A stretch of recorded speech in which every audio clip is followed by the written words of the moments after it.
Last के 2 साल से नीट 25 हो या नीट 26 हो, अब नीट के पेपर में टफ क्वेश्चन आते हैं एंड बच्चे बहुत ही कंफ्यूज होते हैं कि आखिर हम इस टफ क्वेश्चन के लिए कौन से बुक्स फॉलो करें। तो मैं अनीश आज आपको बताऊंगा कि नीट 27 के लिए बेस्ट रिसोर्सेज कौन से होने वाले हैं, हमें उसे आखिर फॉलो कैसे करना है एंड इस पूरे चीज़ का एक रोड मैप क्या होने वाला है। मैं हर वो चीज़ आपको बताऊंगा इस वीडियो के अंदर। सबसे पहला चीज़ कि एक टफ पेपर क्या होता है। हर पेपर में ना कुछ क्वेश्चन ईजी होते हैं, कुछ मॉडरेट होते हैं एंड कुछ क्वेश्चन टफ होते हैं। अगर मानो किसी पेपर में ना मॉडरेट एंड टफ क्वेश्चन का नंबर ज़्यादा होता है तो हम उसे एक टफ पेपर मानते हैं, और यही चीज़ हो रहा है लास्ट के 2 साल से। तो अब बच्चे सोचते हैं ना कि हमें बहुत एडवांस लेवल बुक सॉल्व करने की नीड है।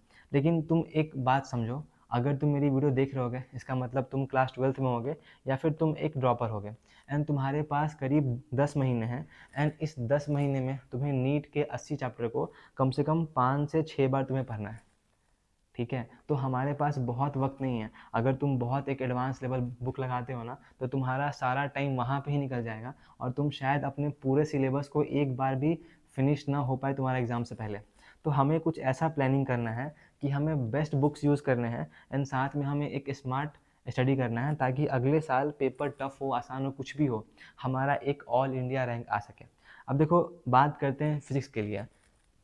लास्ट के 2 साल से ना सबसे जो टफ क्वेश्चन आ रहे हैं वो फिजिक्स में ही आ रहे हैं एंड बच्चे इसी को लेके बहुत परेशान होते हैं कि आखिर फिजिक्स में हम टफ क्वेश्चन कहाँ से लगाएं। सबसे पहला जो एस्पेक्ट है ना वो है हमारे क्लास के नोट्स। अगर तुम्हें फिजिक्स पढ़नी है ना तो किसी भी एक अच्छे फैकल्टी को तुम खोजो, चाहे वो ऑनलाइन हो चाहे ऑफलाइन हो, एंड तुम्हें उनके एक बहुत अच्छे तुम्हें नोट्स बनाने हैं एंड इस नोट्स के थ्योरी को कम से कम 4 से 5 बार पढ़ना है। क्योंकि अगर एक बार तुम्हें पता होगा कि फॉर्मूला क्या है, कंसेप्ट क्या है, तो तुम उसे क्वेश्चन में लगा लोगे। और अगर तुम्हें नहीं भी आता है ना तो तुम उसको क्वेश्चन प्रैक्टिस के थ्रू तुम उसे सीख जाओगे। तो हमें किसी भी हाल में एक अच्छे क्लास नोट्स बनाने हैं। क्लास नोट्स करने के बाद हमें उस चैप्टर के नीट के कम से कम 36 ईयर्स के प्रीवियस ईयर क्वेश्चन लगाने हैं। उसके बाद हमें एक अच्छी मॉड्यूल सॉल्व करनी है। अब देखो, मॉड्यूल किसी भी कोचिंग का हो, चाहे वो एलन हो, आकाश हो, कोई भी कोचिंग हो, हर कोचिंग की मॉड्यूल अच्छी होती है। बट अगर तुम मुझसे पूछते हो कि बेस्ट कौन सी है तो मुझे लगता है कि शायद एलन की ना मॉड्यूल बहुत अच्छी होती है। और ये जो एलन की मॉड्यूल की पीडीएफ है ना वो तुम्हें ऑनलाइन मिल जाती है। अगर तुम्हें चाहिए तो ये मेरा ग्रुप है, यहाँ मैं डाल दूंगा, तो तुम यहाँ से उसकी तुम पीडीएफ निकाल सकते हो। हमें जब ये 3 चीज़ हो जाएगा ना, क्लास नोट्स, नीट के क्वेश्चन एंड मॉड्यूल, उसके बाद हमें जेई मेंस से क्वेश्चन लगाने हैं for the last 20 years. And जब जेई मेंस भी हो गया उसके बाद हमें उस चैप्टर के बहुत सारे मॉक टेस्ट देने हैं। अब देखो, मॉक टेस्ट के थ्रू क्या होगा ना कि हर कोचिंग के मॉक टेस्ट के थ्रू तुम्हें उस चैप्टर के ना बहुत सारे टफ क्वेश्चन तुम्हें वहाँ से ही मिल जाएंगे।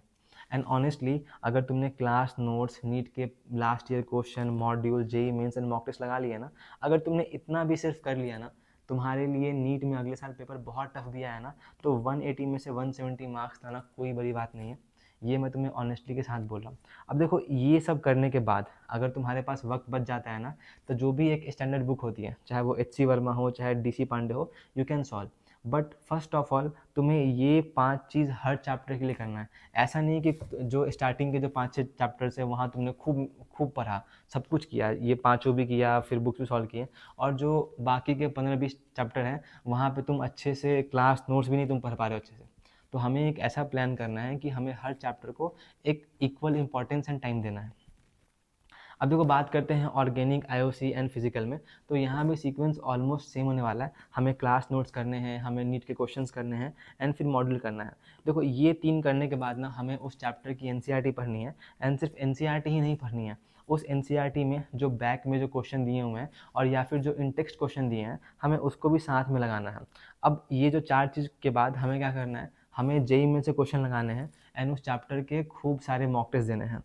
अगर तुम मुझसे पूछते हो ना, ऑर्गेनिक हो, आईओसी हो, फिजिकल हो, इसमें इतना करना मोर देन इनफ है। क्योंकि नीट का जो ट्रेंड है ना वहाँ पे ऑलमोस्ट एनसीईआरटी बेस्ड ही क्वेश्चन आते हैं। ऐसा कोई क्वेश्चन नहीं होता है जो कि बहुत ही हार्ड हो और तुमसे बने ही ना बने। तो आई वुड से कि इन तीनों के लिए तुम्हें कोई भी टफ बुक या फिर स्टैंडर्ड बुक तुम्हें फॉलो करने की नीड नहीं है। चुपचाप जो मैंने तुम्हें बोले हैं 6 चीज़ें, तुम्हें बस इनको ही फॉलो करना है ब्लाइंडली।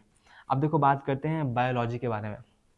बायोलॉजी में अगर तुम्हारे पास क्लास नोट्स हैं तो उसे बस एक बार पढ़ना है ताकि तुम्हें समझ में आ जाए कि हाँ उस चैप्टर का कंसेप्ट क्या है, थ्योरी क्या है। उसके बाद हमें एनसीईआरटी को ही बार बार पढ़ना है।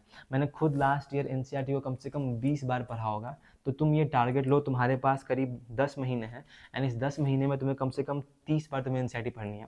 उसके बाद अगर तुम चाहते हो तो कोई भी जो एन बेस्ड मॉड्यूल होती है तुम यू कैन सॉल्व, क्योंकि नीट में ना ऑलमोस्ट 90 में से 88 क्वेश्चन तुम्हारे हर साल एन से ही आते हैं, तो हमें एन को ही पढ़ना है बार बार, और एन बेस्ड मॉड्यूल ही सॉल्व करनी है। अगर तुम मुझसे पूछते हो ना कि बायोलॉजी में बेस्ट क्वेश्चन कहाँ मिलते हैं, तो वो मिलते हैं हमें बायोलॉजी के मॉक टेस्ट के पेपर में। तुम क्या करना, अगर इस साल के पेपर नहीं आ रहे उतने, तो इवन जो लास्ट ईयर के पेपर हो गए आकाश के, एलन के, तुम उसको निकालो, एंड उसके जो बायोलॉजी के 90 क्वेश्चन होते हैं ना, तुम उसे बनाओ बैठ के। इससे तुम देखना ना कि तुम्हारे बायोलॉजी में मार्क्स बहुत ही फास्ट बढ़ जाएंगे तुम्हारे। तो हमें बस इतना ही करना है बायोलॉजी के ऊपर। अब देखो इंपॉर्टेंट बात कि आखिर इतना कुछ हम कैसे करने वाले हैं, क्योंकि इतना कुछ एक बार में तो नहीं हो पाएगा। तो हमें क्या करना है, जब भी कोई चैप्टर तुम्हारे क्लास में होता है, फैकल्टी पढ़ा रहे होंगे, या फिर तुम्हारे मॉक टेस्ट के सिलेबस में आने वाला है, तो हमें उस वक्त उसका मॉड्यूल एंड उसके जो नीट के लास्ट ईयर क्वेश्चन है हमें हाथ लगा लेने हैं। जब अगली बार वो चैप्टर हमारे टेस्ट में आएगा ना, तो उस वक्त हम जेई मेंस या फिर हमें एनसीईआरटी पढ़नी है तो पढ़ लेंगे।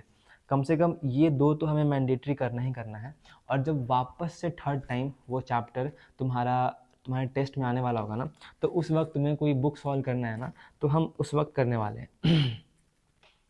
तो बेसिकली हमें इसी सीक्वेंस को फॉलो करना है, एंड यही एक बेस्ट सीक्वेंस होता है बहुत सारे बुक्स को सॉल्व करने का। अब देखो एक इम्पॉर्टेंट चीज़ कि बहुत सारे बच्चे ना, उनसे इतना कुछ नहीं हो पाता है, क्योंकि बहुत मेहनत लगता है इतना कुछ करने में।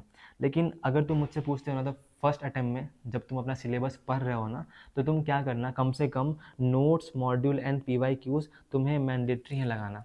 जब तुम्हारा सिलेबस ख़त्म होने वाला होगा ना ऑलमोस्ट, तो उस वक्त एज अ रिवीजन हम जेईई मेन से क्वेश्चन हो, बहुत सारे मॉक टेस्ट हो, या फिर कोई स्टैंडर्ड बुक हो, हम ये सब ना लास्ट में सॉल्व कर लेंगे। बट बिगनिंग में हमें किसी भी हाल में इन तीनों को अच्छे से फिनिश करना ही करना है। अब देखो इंपॉर्टेंट बात कि जब भी तुम कोई बुक फॉलो करते हो, तुम कोई क्वेश्चन सॉल्व करते हो, अगर तुमसे नहीं बनता है ना, तो हमें उसे स्टार मार्क करना है, ताकि अगली बार रिवीजन के वक्त वो हमें हेल्प करे। तो ये सब था तुम्हारा कि बेस्ट रिसोर्सेज तुम्हें क्या फॉलो करने हैं।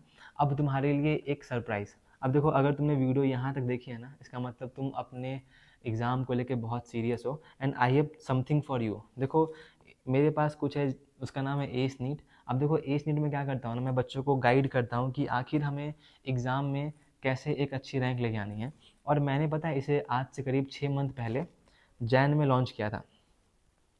जब मैंने इसे लॉन्च किया ना, तो मुझे खुद पे डाउट था यार कि जो मैं गाइड करता हूँ तो क्या जो बच्चे हैं उनकी अच्छी रैंक आ पाएगी, उन्हें गवर्नमेंट कॉलेज मिल पाएगा नहीं मिल पाएगा। I use to doubt on my self. लेकिन जब इस बार का नीट का रिज़ल्ट आया ना, तो आई वॉज शॉक्ड। बच्चों के 5000 रैंक, 7000 रैंक, 10,000 रैंक, एंड बहुत अच्छे अच्छे रैंक आए उनके।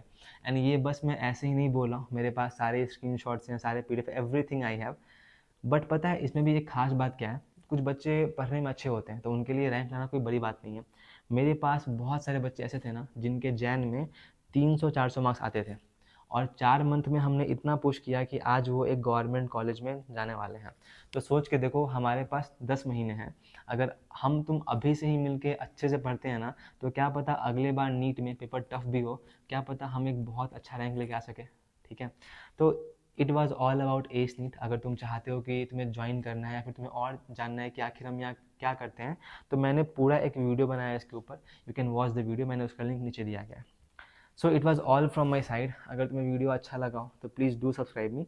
मैं तुम्हें ऐसे ही पूरे साल की मॉक टेस्ट कैसे देना है, how to revise, how to question practice, everything जो कि एक एस्पिरेंट को हेल्प करती है, मैं तुम्हें पूरे साल सिखाने वाला हूँ।